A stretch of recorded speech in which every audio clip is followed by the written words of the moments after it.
Why Bitcoin Cash? What is Bitcoin Cash good for? Well, just like Bitcoin, with a small adjustment, Bitcoin Cash makes it the digital equivalent of cash. Bitcoin Cash is a fast, secure, worldwide, peer-to-peer electronic cash system with low processing fees. Bitcoin was just the first step. Bitcoin Cash is the next. Bitcoin Cash believes peer-to-peer electronic cash is a useful tool towards economic freedom. So check out Bitcoin Cash at whybitcoincash.com. All right, welcome back, guys. Jiu Jitsu Motivation Podcast. Today we have on with us the great Nicky Rod. Welcome on, man.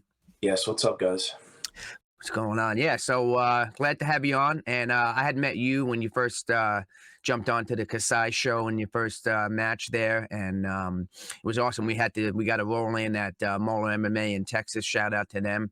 And just being around you and getting rolls in, just seeing your whole attitude for the sport, and the way you approach everything with your wrestling background, giving no fucks. I mean, especially when you went out there in ADCC. As that you were technically a blue belt, right? Or you got purple already? Yeah, I was a blue belt with like a year and it was like 14 months of training. Like yeah. That. Yeah, that's insane, man. So going into a little bit of that, you went like collegiate wrestling, but nothing crazy, right? Before you started jiu-jitsu? Yeah, I wrestled in high school. I wrestled in college for a year. I did pretty well in college, but Division III. And then I started some modeling after my freshman year of college. So I was like, trying to figure out how I can make money without having to go to school. And then amongst the modeling, it was like bouncing and stuff. And some of the bouncers were training jits. So they kind of convinced me to go to a practice one day. And the first practice I went to, it went pretty well. Kind of just like, threw everybody around and nobody could really do anything to me. So I was like, oh, this looks pretty easy. Maybe we should keep doing it. Yeah, I don't think people realize, like, I only wrestled a couple of years in high school, but one of my partners was a 3-time state champion, so I just ripped up every practice. And that was right around the time I started jiu-jitsu, but literally just from wrestling 2 years and getting my ass kicked, you really, like, you're a way giant step ahead than most anybody else that has just trained jiu-jitsu. You know what I mean? Yeah, for sure. I think it just gives you a perspective of how to be athletic and what hard work is. I think a lot of jits guys revert to just kind of being on their back, and some guys get accustomed to being lazy, and then once they're faced with adversity and competition, they kind of they're shocked, and then they kind of shut down. Yeah, I always say that's one of the biggest things I think you take away, because I wrestle too. It's one of the biggest things you take away is you're not losing even when you're losing, right? You overcome that adversity. You just don't, like you said, you're just not going to pull guard or lay on your back. You're gonna, you're gonna fight. You're gonna come up. You're gonna keep going. Yeah, definitely. Yeah, I was actually at ADCC Live to watch that event, and I tell you what, man, just going out there, I was backstage with you and Jay, and just watching that whole thing go down was just nuts, man. Being there live is a different thing, and obviously the new show coming in 2022 ADCC is going to be absolutely even more insane. But when you went in there in 2019, man, what was kind of your whole mindset in there? Because it looked like, to me, it was just like, I'm just gonna go in there, I don't give a shit, these guys are gonna have no idea what they're dealing with.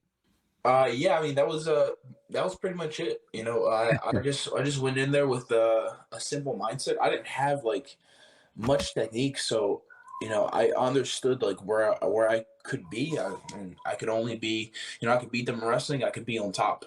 So I was like, all right, I got to figure out how to stay in my dominant positions, and I did pretty well. I mean, I used hand fighting to kind of wear my opponents out, and then start implementing attacks. And then during the matches, with Cyborg, he pulled guard pretty early, so I had to find different ways to kind of tire him out and get to my positions. Force scrambles.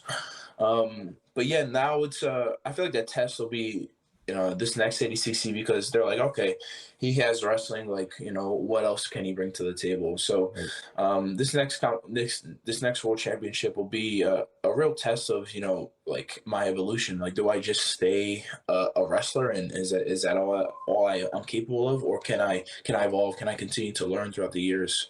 And I personally, I think I've learned a ton. I know I've learned a ton, and it's just about implementing those things that I've learned in competition. Right.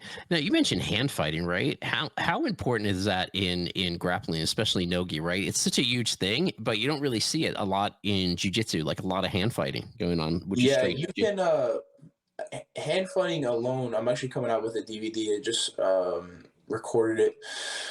It's hand fighting alone can help you. It's probably the best way to control the pace of a match, right? Like you have everybody knows if you're standing, somebody's gonna try to shoot and take you down. Mhm. If you have dominant hand fighting, you can make you can force your opponent to take a bad shot. When people start taking a bad shots, that's when you can start capitalizing and scoring off of his mistakes, right? So, Mhm. I think dominant hand fighting puts you in scenarios like that where you can get your opponent exhausted, get yourself to a dominant position, and maybe create a scramble in which benefits you. Yeah. So you have a DVD coming out on it. That's pretty cool, dude. Yeah, yeah. I don't think I've ever seen like a tutorial on the hand fighting. Actually, Yeah, nobody really does it. Even like the wrestlers, because it's so widely used. People are like, oh, like everybody knows how to hand fight. And it's like, nah, dude. Like I mean, especially in the jits world, nobody really yeah. hand fights. So I think I'll be the first to kind of drop one, and I think it'll help a lot of people. Man, people really enjoy the lifting stuff. They enjoy my takedowns, but I think the hand fighting specific, just because it was so I relied on it so heavily during ADCC and my other like stand-up matches. I think it's honestly, even if you have a terrible takedown game, like you just like have a horrible shot, no matter who you are, you can stand on your feet, you can hand fight, and you can Mhm. make your opponent take a bad shot, in which you win that scramble. Mhm. Now, now, Yeah, so and actually, Sorry. where's that DVD going to be on? It should be out in a month or so. Nice. Is that BJJ Fanatics or where's that coming out? Is that Yeah, it's on Fanatics. I oh just nice? recorded hand fighting and body lock passing as well. So Oh, that's in the perfect. future months, we'll be dropping them. That's awesome. Yeah, I mean, even coming up through the ranks, like I always used to just use on the bottom when people are trying to like pass the guard, just get them in a switch, like not even finishing the switch, just getting the hugging of the leg portion of the switch, and they just have no idea what's going on, and you just hold them in that scramble there. You can come up and take the back. I mean, all little stuff like that. Then getting into kind of tying in funk rolling, where even if a guy passes my guard, I'm just gonna bridge and grab that leg and throw it over my head just to create a scramble. I mean, all those little things that are wrestling, I think, are way undervalued and not used. Yeah, I feel like sometimes they just have to get attached to an opponent, right? There's this big like a lot of guys just try to create space, and I'm kind of the opposite. I just want to get a hold of you. If I mhm. can get a hold of you, I can usually dictate the route of the scramble. Yeah, and you think like when I watched your match in Kasai, like I think people were even shocked at how awesome your top game was. Like not just smashing and wrestling, like you knee cutting through. I think it was even the knee cut that stopped that match. I think you got injured from that. Yeah, I my first match Kasai was against Vinny, and there was no points scored, but I got pretty close to holding him down, forcing a turtle and stuff, but all with just simple knee cuts. And I think he dropped out of the tournament because his legs were hurting because of my knee cuts. So even like Cyborg is really experienced grappler. He's good bottom game and whatnot. Mhm. And I just knee cut right past his guard a couple of times. And obviously I was a bit rudimentary there because that's like 2 years ago. But now I'm much more sophisticated. I have many more options. Besides just a knee cut and wrestling. And yeah, I'm looking forward to ADCC, man. I think it's going to be a really hard test. I know exactly how hard the competition is going to be, and I'm definitely looking forward to it. Now, what weight class you going in ADCC again? 99 plus, just the heaviest weight. Damn, man, that's gonna be some good shit right Yeah, there. it's, Uh, it's it's packed to this year, right? we can't wait to see some potential matchups in there too, huh? Yeah, I'll be one of the smaller guys too, like 130, 35 or something like that, because most of these guys will be 240 on up. hmm Yeah. So now I know you've talked about this before. So now B team, right? And the whole thing that went down with you guys separating and everyone sort of going their ways, and now you're gonna possibly face people you were on the same team with. Yeah, I'm fairly certain that I'll have a match against Gordon. And I mean, he's the best, most knowledgeable grappler out there. It's going to be definitely the biggest test anybody could have. But at the same time, I know exactly where he doesn't like to be, and I know just how to get him there. So I have some advantages. I believe I have the cardio advantage. I don't think he is what he was, just because how he goes up and down in size is really unhealthy for him. And that definitely put a detriment to his cardio. So I think the longer the match goes on, the more it goes in my favor. Yeah, I mean, I think ADCC will set 100% is in your favor. Everybody's thinking, to potentially to have a stand-up battle with Nicky Rod. But, I mean, look at the last ADCC. Nobody was able to last there. I mean, Muhammad Ali, Cyborg, Orlando. I mean, nobody really knew. Now, maybe everybody's going to want to poll and whatever and play the game strategically. But, hey, you good everywhere now. There's no doubt in that. Right. Yeah, I mean, what happens in training and things I'm able to do, I think my top game might be better than my wrestling now, and I think that people are gonna have a hard time dealing with, because they feel intimidated to stand up with me, so they're like, all right, I'm gonna pull guard, and then they're getting exhausted from pulling guard. So I'm really limiting their options when they're out there on the mat. What's that? Let's switch over to the topic of B team. Like, what's the dynamic over there? You guys got 5-6 guys teaching. How do you rotate around? Is it like, Nicky Rod teaches such and such days, Nicky Ryan does such and such days? Yeah, so we all teach like 1 or 2 days a week, which keeps it spicy for the students. Like, they're always constantly learning something different. Have the same coach. It doesn't get too stagnant in there. And we all teach, different things, different ways. So, like, I think it's interesting how people grasp, information differently. It's not always the same stuff. Yeah. And then we have a bunch of cameras everywhere. It's kind of a TMZ show in there. We're very social media oriented.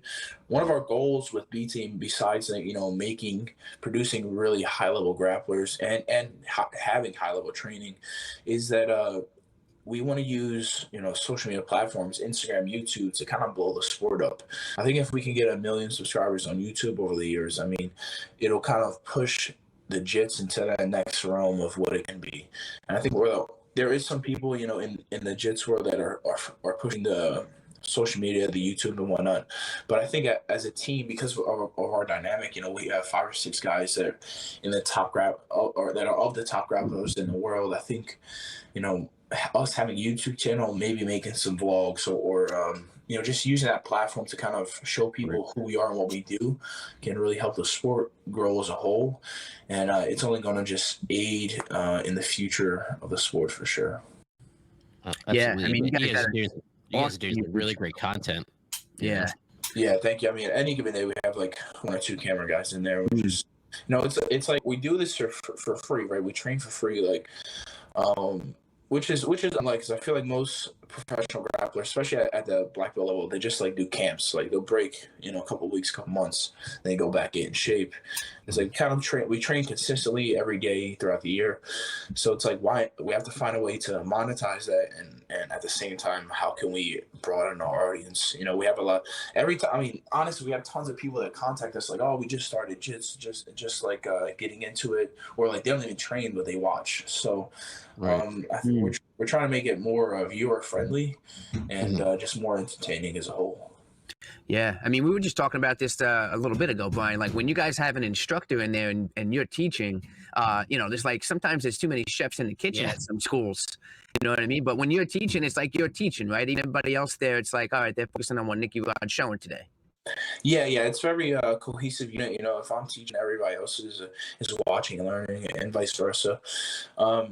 There is like a concept of we're all athletes and we're an alpha in our own way. So egos surprisingly aren't really like an issue in our gym. I think everybody just kind of accepts, like everybody knows that each round you want to win. You know what I mean? Like no matter who you're going against. So it's kind of widely accepted, and I think because we shut down the ego, it helps us learn more. Like, you know, if I have a problem with Craig, I'm gonna ask him like, listen, why are we getting to this position? What am I doing wrong?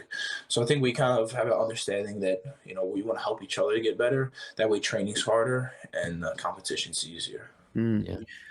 Yeah. Now, I know when you guys first started B Team, right? You guys had like an application form to join B Team at first. Are you guys still doing that? Because who told us? Did Ethan tell us that? I don't remember who told us that, Greg. Remember? Yeah, we I had think it was about, Ethan. Yeah. yeah, we had like 600 or 700 people apply for the application, and we took like 150, accepted 150, and we'll probably accept another 50 soon. But yeah, it made it like an exclusive thing where people were like, "What's going on there? Like, why do I have to apply?" Was that just for the pro team, or that's just for in general? It's just in general. It just Wow. keeps out the people that that aren't serious about training. Like to give an example, if you go into two classes, a day, you're probably gonna see like, you know, maybe 20 guys each there that are training twice a day, right? So like we have a really high turnover. So it's like we can't have 500 students because the mats will be absolutely packed because everybody shows up to class. It's not like not like people are just paying and not showing up. Like people are going to 1-2 classes a day, like 7 days a week. So we have to keep the numbers tight just so we have mat space to have really hard training. And we like to implement like the one-on-one aspect of the learning. So where I'm not just teaching a move, you guys are doing it, and I'll teach a different move. Like I'll teach a move, I'm observing the room. Okay, these 4 groups need help. I go help them out, give them the specifics, give them some extra small details, and then we can move on from there. So the one-on-one aspect is helping our students level up. And I think we'll see that in the trials in Vegas. You know, we're flying out there to do some coaching, and we have a bunch of guys competing that are relatively inexperienced, but to us, it seems like they're doing really well on the mat. So I'm curious how they do in competition. Yeah, I mean, we saw on Flow Grappling, I think it was yesterday, they released a little section on Nicky Ryan at B Team, and he mentioned he was teaching that day, and then he showed like 3 techniques, and then the rolling, they did 6 rounds, 3 of them were positional, 3 of them were live. You do that kind of similar structure? Or? Yeah, I mean, we use that similar structure. We also do things like, you know, after practice, we'll have like a 15-minute match, or we'll do EBI rounds. But we like to do stuff like when you're tired, when you're exhausted, after the 45 minutes of training, you know, maybe we'll do another match, a couple matches, some positional stuff. I think that working from a deficit, you know, being in bad positions every day, makes it work a little bit harder. I think people get too comfortable, you know, like playing their regular scenarios. So you can get caught up just doing the same moves over and over. So, you know, constantly put yourself in a bad position and try to be in a bad position with good guys. Like, you know, if I'm bottom out, I'll put Nicky Rod on top. I'll put, you know, Craig on top. So definitely, you know, have that. Being in bad positions consistently gives you that mindset that, okay, no matter if I'm in the match, if I'm in this bad spot, I can get out and I can get to where I want to be. Yeah, no, that's spot on. What about I think I don't know if anybody really knows, like, is the whole B Team sponsored by Plan B and OnlyFans, or like how does that work? We are big supporters of you know, every business around. I'll just say that. And that was we had an actually a fan submitted this question as far as wrestling goes and how it affects your training at over there. You guys, we've seen some people and some wrestling coaches that do jiu-jitsu, and they're like, oh, these jiu-jitsu guys, they just go in and they just do 6 live goes and they don't even focus on it. Because I remember in wrestling, we would just be in like a situation for the whole, you know, the whole practice and not even do live goes. You know, I feel like you guys in B Team, you know, really focus on the positional end of things. Did that come from wrestling a lot? I mean, yeah, it came from wrestling. John also taught us that, like, you know, it's a good idea to be in bad positions, and most of John's training was positional training. So, I mean, we had success with that, so we figured, you know, we keep it going. It only makes sense, you know. Most schools just do open rounds, start from standing, start from the knees. We do things like turtle mount and, bad positions like that, and various positions too. Maybe we'll start in different wrestling positions with a single leg or wizard and whatnot. Sometimes we'll train just for points. Sometimes we'll train to the sub. So yeah, I think having a variety of positional training really benefits you. And you guys don't focus on at all on like IBJJF competition or anything like that. You guys are focused on pretty much everything else, or you guys do those, or? Uh, I mean, we're not like registered for IBJJF, but I think we will be in the future. The only thing is like people, when you're focusing on points too much, you just like kind of want to score and stay away. Like our concept is become submitters, right? We want to when a sub our opponent, we want to break them. So we always have the concept of scoring ADCC rules and then going for the sub. IBJJF is just a little bit different. I believe like points might come easier when you sit an opponent down in IBJJF. Like I think turtle is points in IBJJF, but ADCC you have to get boots in. I don't know if I'm 100% correct on that, but main focus is ADCC and then subbing after we get points. Yeah, I mean, I think you're seeing that split. A lot of people are kind of, you're seeing even schools now predominantly no gi, predominantly going for ADCC or sub only, which you definitely see that split in the sport, and for good reasons too. Also, people be blown away that, oh, Nicky Rod, he's only a blue belt. What I think people get like, they think about the belts too much. Like they don't realize that what the wrestling training, does for you in a sense. But then, oh, how can Nicky Rod be only a blue belt? I think that kind of should be going out the window, I think it's knowledge based, like I think a black belt is should be require a certain amount of knowledge. Like you have black belts that know 5 moves, or you have blue belts, that know a couple of things and can beat a lot of people. And it's like that doesn't mean, just because you can do something in competition doesn't mean like, how much knowledge you have. Because if you're talking black belts, like I beat all really good black belts in my first ADCC, I'd say a year and a half of training. So I don't think that makes me a black belt. I would be considered a black belt once I know, everything. I think that's a huge statement you just said, because too many people just relate their belt level with skill level, and it shouldn't be like, there's a lot of, even the old school, a lot of, oh, as long as you tap a guy on the mat, that determines you. I'm like, no, like I think you don't know leg locks nowadays. You can't even be a brown belt, purple, or black belt. Right. A lot of people, even in the IBJJF, like I know the recent rule change, but like if you're a grappler and you're not training legs, I mean you're missing a big aspect of the sport. You can't call yourself a black belt if you don't know a heel hook or anything. Yeah, I 100% agree with that. 100%. And what's crazy is with the IBJJF, it's only adult. Like, so the rest, like all the masters, you can't even do, any of that. You can't do heel hooks, right? With masters, it's only adult that they let you do it. So it's sort of, it's almost like they're going, okay, the guys who did this a long time ago and didn't learn this, they could stay on their own, right? Versus, like the adults, people coming up. So it's interesting. I think shit's changed, man. It has to, because I didn't even get into or learn any heel hooks until after black belt, when I opened my own place and brought in guys like Eddie Cummings and people that just ripped this up.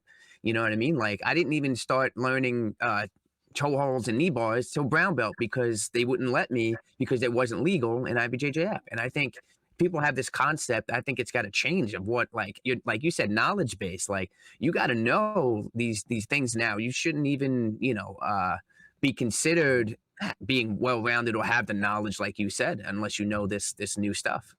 Yeah, man. I think knowledge is power. I think even Jiu-Jitsu is still a small man sport. It's really one of the only sports we can see, a giant going against a much smaller opponent, and the smaller guy just demolish a big guy. We've seen it last ADCC with Lachlan. I'm sure we'll have another scenario like that play. Yeah, that was insane. Yeah. The guy's made himself a legend that day for sure. You did a lot of training with Lachlan, right? Before that? I never trained with Lachlan, but I got Craig, the next best. Oh yeah, down under. Yeah, that's right. Well, because Craig came up under Lachlan, right? He originally trained with Lachlan. So yeah. Craig originally trained with Lachlan and made his way over to New York, and now Austin. Yeah. That's awesome.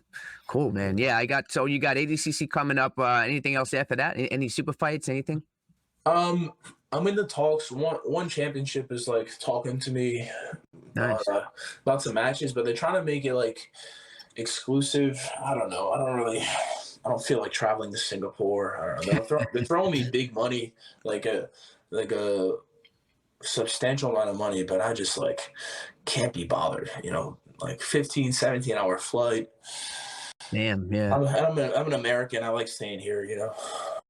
So I think they're just going to be doing eventually just some like grappling matches because they're signing all these just grapplers. Yeah, I think they're trying to become like the empire of grappling. They want to be like, world renowned for grappling. They're signing, all the best guys, and I think it's gonna affect flow grappling a bit. I mean, I they wonder what rule set it's going to be. it's supposed to be like a sub only, like 12-minute match. And I think the only reason I'm really hesitating is just because it's so far, and I'm not a travel kind of guy. I'll fly here and there, but like I'm with you on that. Yeah, but to sit still in a plane for like 18 hours, it's got to be worth my while. Yeah, well, those are long flights there to anywhere in Asia, man. They're long flights. Yeah, and I'd have to go there like 6 times a year. So, I don't know. I'm thinking about it. Yeah. It's awesome, man. Well, we appreciate you coming on, and we can't wait to watch you at ADCC, man. And watching all the content at B Team. You guys are doing some really awesome stuff for the sport, and we'll be watching you guys. Make sure you follow Nicky Rod on social media, B Team, and keep an eye out for ADCC. All right, Nicky, stick on for a second. We're gonna end the show. All right.